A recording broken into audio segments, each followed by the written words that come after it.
Okay, and now update. it won't let me, I type in, somebody sends me their Skype number or name.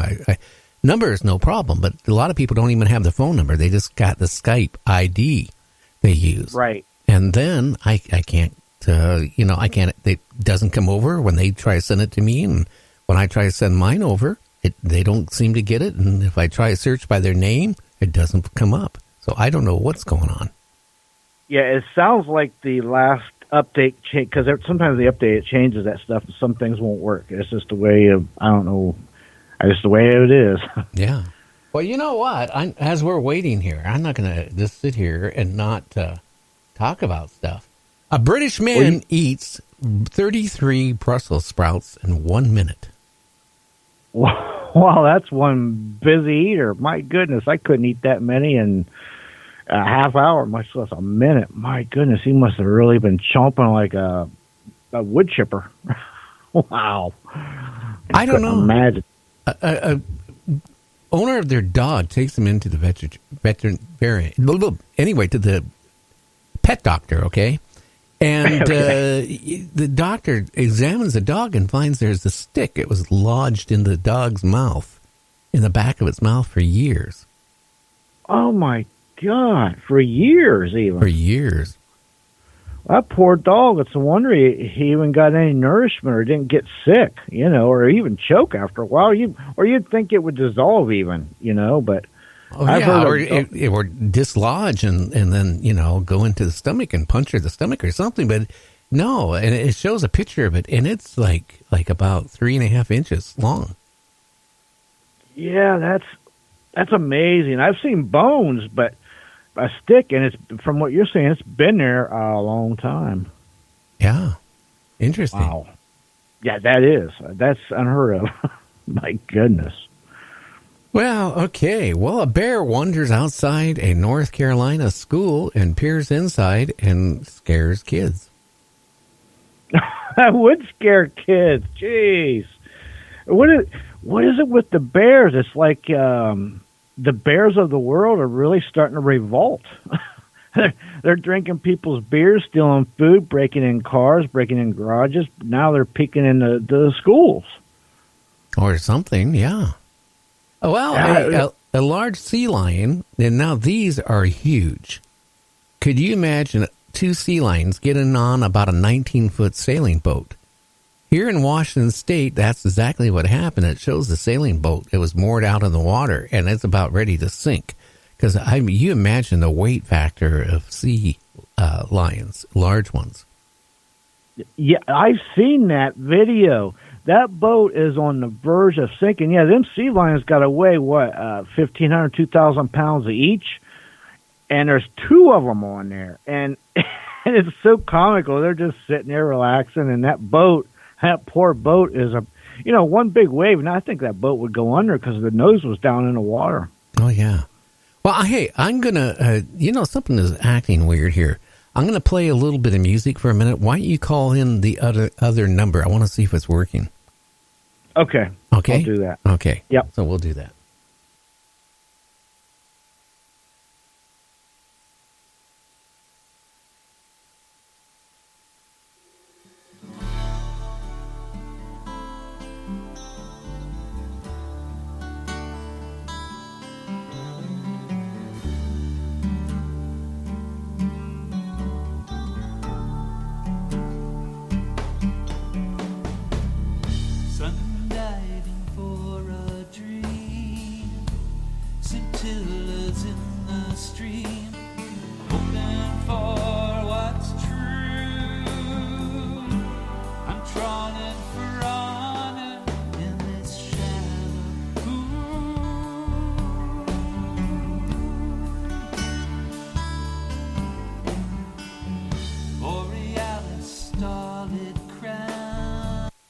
Okay, we're back. I just was doing a test there to make sure that the phone was working. James, call me back on your line.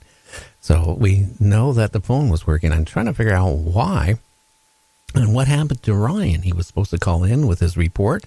I haven't seen him at all tonight. It's weird. So let's see what's happening here. Okay, let's see.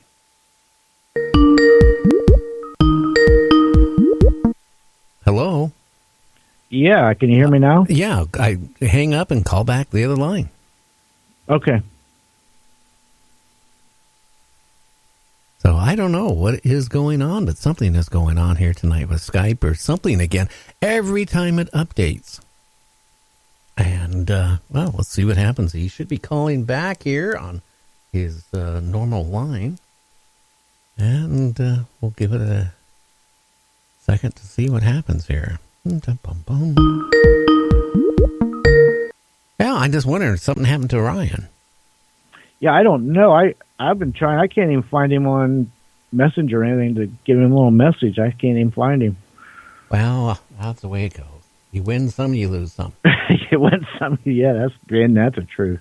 Well, in Tennessee, a horse and a mule, buddies, evade capture for weeks and weeks. How many weeks, I wonder? Well, it said many, many weeks, so. Yeah. I'm not shocked by anything anymore from what I hear on these stories. I got to tell you. Oh, boy. Yeah, I don't know. Can you imagine a mule and a horse running away and saying, hey, I don't like it here, so I'm going to just run away? I know. You know what it reminds me of? I hope the two horse and the donkey or whatever it is don't get pulled over by that one cop there. You don't have to face a breathalyzer. Well, an Oregon woman who lost her ring 44 years ago found it. It turned up later in a pile of dirt at the woman's home 34 miles away. Now, that don't make sense, but that's what it said. A class ring lost by an Oregon woman, actually in 1975, turned up more than 40 years later in a pile of dirt at the woman's home 34 miles away. Hey. That is amazing. These stories where people lose their rings and they find it on the beach or they find it in somebody, like a purse. It wasn't too long ago. I think there was one found in a purse after like 30, 40 years or something. But I got to tell you that the odds of that is greater than winning the lottery, I think. Oh, yeah. You know, most of the time they lose them, I hate to say it, down the garbage disposal. Yeah, I bet a lot have been lost down in the disposal. I know the first thing I would do if I was a plumber would be check them traps. Oh, yeah. Be rich. Well, yeah. A squirrel comes down a chimney, leads, well, a family and law enforcement on a chase. Well, guess what? Well, Ryan, are you okay? Yes, sir, I am. Sorry, I had a little family problem. Okay, well, we have about 5 minutes of a report we can do. Alrighty. We got a couple of them today. How you doing, Gary? I am, well, I got the flu, but I'm trying to do okay. I hear you. All right, so this one here is from November 30th here leading into this month. It's from Broadstown, Kentucky. And this is from Norfolk. As I was standing in the doorway around midnight, looking northwest out of the nowhere, a crescent-shaped object with a large white pulsing light and one center red light appeared. It hovered low and darted away side to side, or it came back and darted side to side. He said, then I realized no plane were in the sky. It was zipping back and forth. About 10 minutes later, he saw another craft pull up to it. When they split apart, it seemed like he said the one disappeared and the other one stayed, I guess, right where he could see it. And then after about 4 minutes, it disappeared. So he saw two of them. It doesn't describe what it was, what the craft was, though. Interesting. Doesn't have any description there. All right, so hold on here. All right, so for December 1st, I have it. It says, my wife and I were both saw a light in the sky fly by. It was this is from Kentucky, by the way, Lexington. I apologize.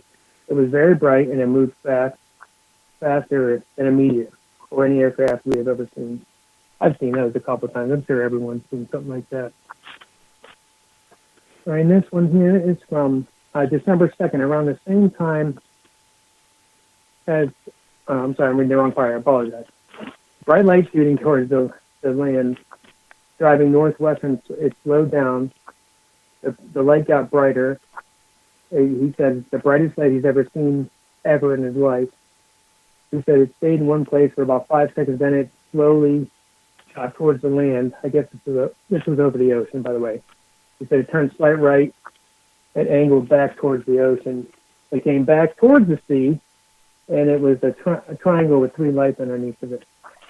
And I guess whenever he had his vehicle pulled over, and it says here that when he got out, it stopped.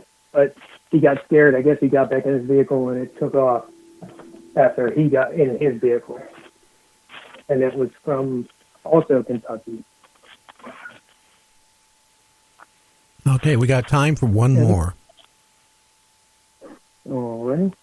One more here. All right, so this one here is from December 3rd. It's this one comes from me. It's a lady, Jill. She wrote me, and she's actually up in the same part as the 2 boys that experienced the car or the light in the woods. And she writes, "Hey Ryan, maybe you can help me out. I saw a green light around the same time that those boys saw their sighting. If you could you please give me their information?" Well, I talked to them. They said it was, or Chris said it was okay. Pat did not want his information given out. So Chris said it was all right. So I guess they contacted each other, and they both described the same exact thing without. I guess she wrote it down, and she met him at a coffee stand up there somewhere, because it's a really small place. And they both talked for a couple hours about it. But when she got back to me, he said they both definitely saw the same exact green light in the sky for sure. And that was, a couple of weeks ago. And that was from last week when I read that one about the 2 boys with a truck in the woods. Yeah. Well, are they starting to slow down reports, or are they still staying pretty constant, Ryan? No, I think they're pretty competent right now. The thing is especially reading it off of 2 different ones, it's a lot of people. I have a lot of respect for Peter Davenport. I know that he works hard. He definitely weaves out what he can. But the other ones, they just they're not really interesting, I guess. But there is people seeing stuff out there though, for sure. So, but yeah, it's about staying the same as it was for the last couple of weeks. But I don't think it's died off a lot at all. Interesting. Hey, Ryan, I'm going to have to cut you tonight. I allotted in at a certain time. But next week we're going to be on only a couple days because of Christmas and New Year's coming up. So our schedule's going to be kind of, a little bit done. But if you get a chance, call my cell phone number tomorrow, and I got some ideas for you. So anyway, you have a great weekend that's coming up. You too, sir. Thank you. Okay, you take care, my friend. You too. Bye. Night. Well, James, we know it was nothing wrong with Skype there now. No, I was worried about it because, like I say, Skype, it has its own attitudes and their own personality. So at least it wasn't that end of it. So that's good. Yeah, that made me feel a lot better. But you know what? Gee, I am so excited about Christmas. But you know what? We can't even, because of these 2 dogs, Great Danes here at the house, we can't even put a Christmas tree up. They would devour it. They eat everything. Whatever if it's in their reach, they find it. I could see them eating the tree, the gifts, and anything close by laying loose. Well, yeah, but the other day I yelled at I didn't yell at my wife. I told my wife nicely when we came home. I said, that you put all the gifts in bags and sitting in the kitchen. And she goes, yeah, I always do. And then I wrap it in the kitchen. I said, but you forgot about these Great Danes. So they see these bags and they grab the whole shopping bag. Oh, look at what I found. Ooh. And I said, hey, by the way, how did you like those fish vitamins you got? Fish oil. And she goes, yeah, I just paid $30 for them. I said, well, I don't think you want them anymore. Now, the dog didn't get into it, but he punctured so many holes in it with slobber in it. That was, $30 gone that fast. Boom. Yeah, it does. Listen, it doesn't take long. And them guys there, them some big boys. Man, I could see them really tearing it. I know somebody